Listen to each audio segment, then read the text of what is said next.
Today I'm sharing the story of a woman who had been dealing with significant allergic issues since childhood. Allergies, eczema, recurring ENT infections. Over time she became increasingly dependent on treatments, and the only real perspective she was given was to learn how to live with it. But this type of situation highlights something special. The problem is never just the reaction itself. To recreate lasting change, you first have to understand why the body is producing that reaction in the first place and address the underlying mechanism sustaining it. In this video, you will see what happens when that perspective changes and how the system can gradually return to a more stable state. This is Virginie's story. Hi, Virginie. Hi, Maxime. Hello there. I really wanted to make this video to take a few minutes to get your testimony since you finished your program already some time ago. And I have followed you for quite a while, you see, because we took a bit of a break. We had several periods in this same program. And so I wanted you to tell your story a bit.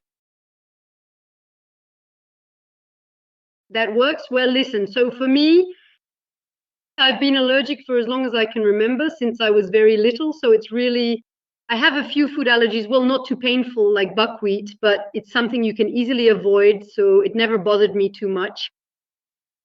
I have pollen allergies. That's really a bit more annoying.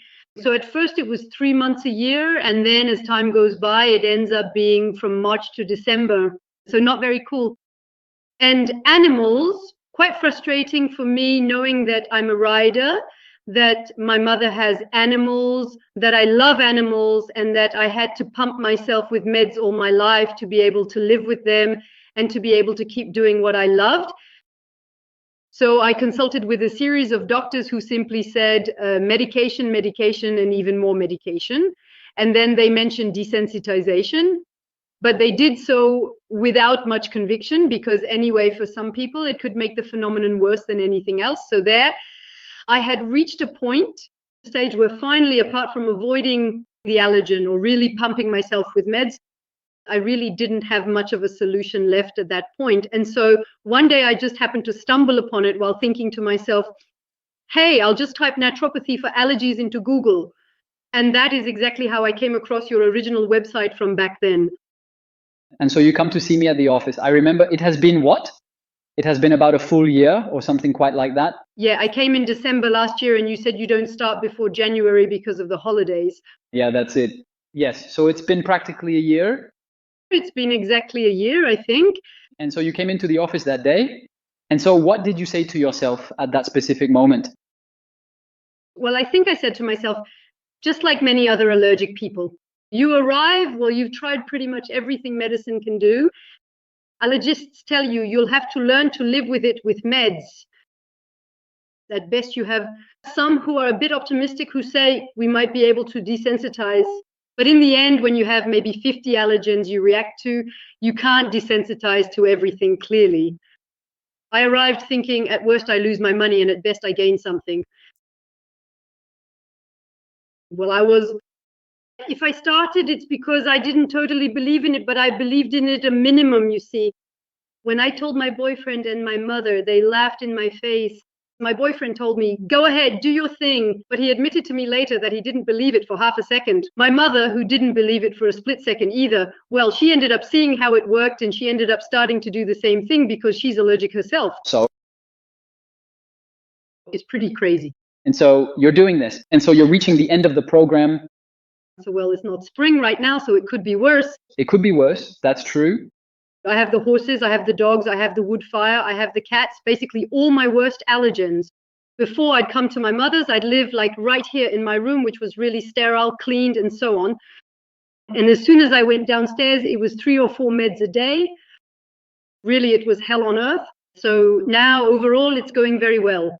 Just the wood fire that tickles me a bit, but well, I think that it's really the polluting side of it. And then now I have a new companion in my room. And that's it, because before you couldn't do that with your dog. Honestly, no, I could never have an animal of any kind in my room. And now she actually sleeps with me at night. I also recall when you sent me that adorable photo of the little dog too, the one you were petting, the whole thing. Yes, on the sofa. I thought to myself, the animals, they must not understand a thing. Before you had to stay away from them, and now you're smothering all of them with attention, you know? Exactly, they can't stand me anymore. So now you have a cat arriving in January, if I've got that right. Late March, late February, early March. So you're actually going to have a cat at home, something you thought was completely impossible. I was allergic to cats before too, and now I have no problem having them. So basically, it's a major success then. You saw your ENT too, right? Last time or whatever. Who told you that it's... What happened? I don't remember what happened. I went to see him at the very beginning of the program for I don't know what, right? Because at the start I was really sick and I'd had antibiotics and we pushed back the start of the program. Yes, because you were on antibiotics. Yeah. Exactly. At that time, since I'd just seen him, I told him about it. He laughed in my face saying if it were that easy to stop allergies, everyone would know. And he's given me antihistamines all year round for 15 years. Great. And so now I went back to see him, when was it? In September, because I had a wax plug in my ear. Well, something that happens. I wasn't sick at all. And he says to me, it's been a long time since I've seen you and so on. I said, yes, look, I don't have allergies anymore. I don't have any allergies at all. There's nothing. And then he looks at me and says, it's good that you found what you were allergic to. Oh, yes, yes. And then afterwards, I thought to myself, I'm not even going to get into the debate anyway. Yeah. Okay, listen, delighted to chat with you. I'm going to turn off the camera. Well, I'm going to turn off the recording and we'll say goodbye to everyone. Bye-bye. Bye.